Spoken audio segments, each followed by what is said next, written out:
नमस्कार, मैं हूं शिवा पुरोहित और आप जुड़ चुके हैं सागर टीवी न्यूज STVN इंडिया के साथ। आज जो खबर मैं आपको सुनाऊंगा उससे पहले मैं आपसे एक सवाल पूछना चाहता हूं। सवाल बेहद सरल है लेकिन इसका जवाब दे पाना उतना ही कठिन है। कठिन इसलिए है क्योंकि अगर इस सवाल का जवाब दे दिया जाए तो शायद मध्य प्रदेश की शिवराज सरकार पानी पानी हो जाए।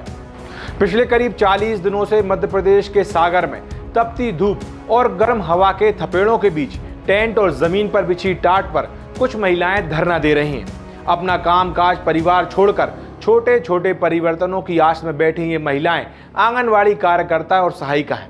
इसी तपती धूप में एक आंगनवाड़ी कार्यकर्ता ने अपना दम भी तोड़ दिया, लेकिन उसकी अंतिम ख्वाहिश अधूरी रह गई।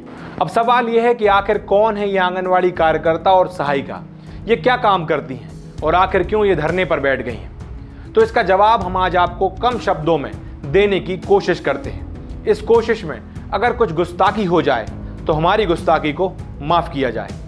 आज आपको बताते हैं कि आंगनवाड़ी कार्यकर्ता और सहायिका असल में हैं क्या।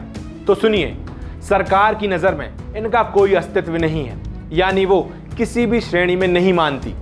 जब साल 1975 में इंदिरा सरकार ने बच्चों के भूख और कुपोषण से निपटने के लिए एकीकृत बाल विकास सेवा कार्यक्रम के भाग के रूप में इसे शुरू किया था, तब इनका काम सिर्फ ग्रामीण फिर शहरी क्षेत्रों की महिलाओं को बुनियादी स्वास्थ्य देखभाल, मूल स्वास्थ्य देखभाल गतिविधियों में गर्भ निरोधक परामर्श, आपूर्ति, पोषण शिक्षा और अनुपूरक, साथ ही यहाँ प्री स्कूल की गतिविधियाँ संचालित करना। कुल मिलाकर माँ और बच्चों के देखभाल के केंद्र के तौर पर आंगनवाड़ी की शुरुआत की गई थी। समय बीतता गया और आंगनवाड़ी कार्यकर्ताओं और सहायिकाओं के दायित्वों में इजाफा होता गया।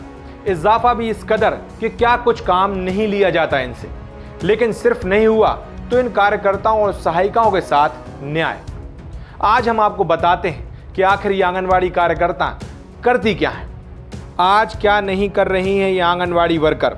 सरकार की प्री स्कूल की जिम्मेदारी इनके पास है। गर्भवती महिलाओं और बच्चों की देखभाल, उनके टीकाकरण सहित अन्य जिम्मेदारियां।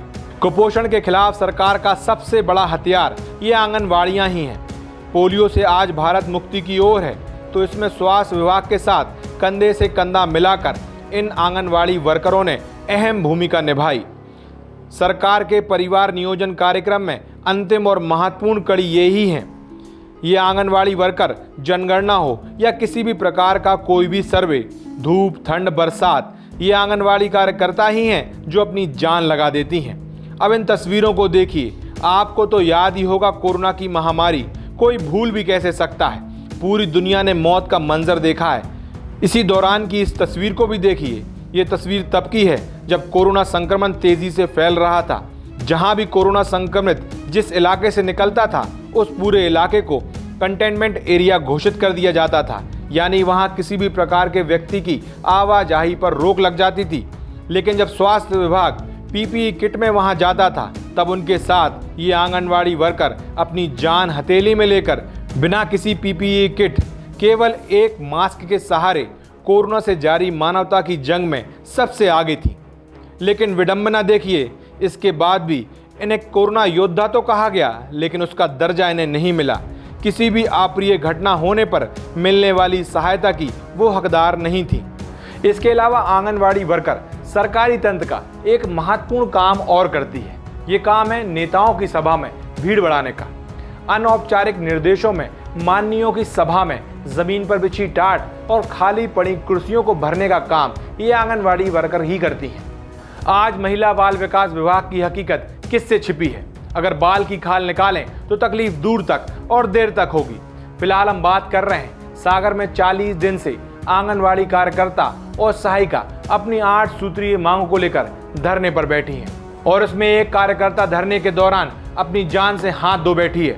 इससे पहले भी बताया जा रहा है कि एक अन्य आंगनवाड़ी कार्यकर्ता की भी मौत हो चुकी है। अब सवाल ये है कि इन आंगनवाड़ी कार्यकर्ताओं को कब न्याय मिलेगा, क्योंकि आंगनवाड़ी कार्यकर्ताओं और सहायिकाओं के साथ न्याय हुआ ही नहीं। ये बात हम पूरी जिम्मेदारी के साथ कह रहे हैं। चाहे बीजेपी की सरकार हो या उससे पहले कांग्रेस की सरकार या केंद्र में किसी की भी सरकार हो, आंगनवाड़ी कार्यकर्ताओं को जितना सम्मान मिलना चाहिए था, जिसकी वो हकदार थी, उन्हें वो मिला ही नहीं। इसके साथ ही उनके साथ सरकारी बंधुआ मजदूरों की तरह व्यवहार किया जाता है। आज एमपी की शिवराज सरकार खामोश है। यहां तक कि जब पिछले दिनों सीएम शिवराज के बुलावे पर सागर से एक प्रतिनिधिमंडल उनसे मिलने पहुंचा तो उन्होंने इसकी तरफ देखा तक नहीं। आंगनवाड़ी, जिसका अर्थ है आंगन आश्रय, भारत की हर एक माँ और बच्चे का इस आंगन से एक नाता है। लेकिन आज इसी आंगनवाड़ी की कार्यकर्ता और सहायिका के साथ न्याय नहीं हो रहा है। आज सबसे बड़ी समस्या उनके मानदेय को लेकर है। जो वर्कर सरकार के नज़रिए से मात्र कुछ घंटे ही कार्य करती हैं, हकीकत में वो 10-12 घंटे से भी ज़्यादा काम करती हैं। केंद्र व राज्य सरकार आंगनवाड़ी को किसी भी श्रेणी में नहीं मानती। आंगनवाड़ी वर्कर की आर्थिक स्थिति बहुत दयनीय है। इस पर सरकार को ध्यान देने की ज़रूरत है, नहीं तो वो दिन भी दूर नहीं जब आपकी अंतिम इकाई आपसे नाराज़ हो जाए और उल्टा आपको ही सत्ता से बाहर फेंकने में अहम भूमिका निभा दे। आप देख रहे थे सागर टीवी न्यूज़। अगर आपको हमारी खबरें पसंद आती हैं तो सागर टीवी न्यूज़ के यूट्यूब चैनल और फेसबुक पेज को लाइक करें। नमस्कार।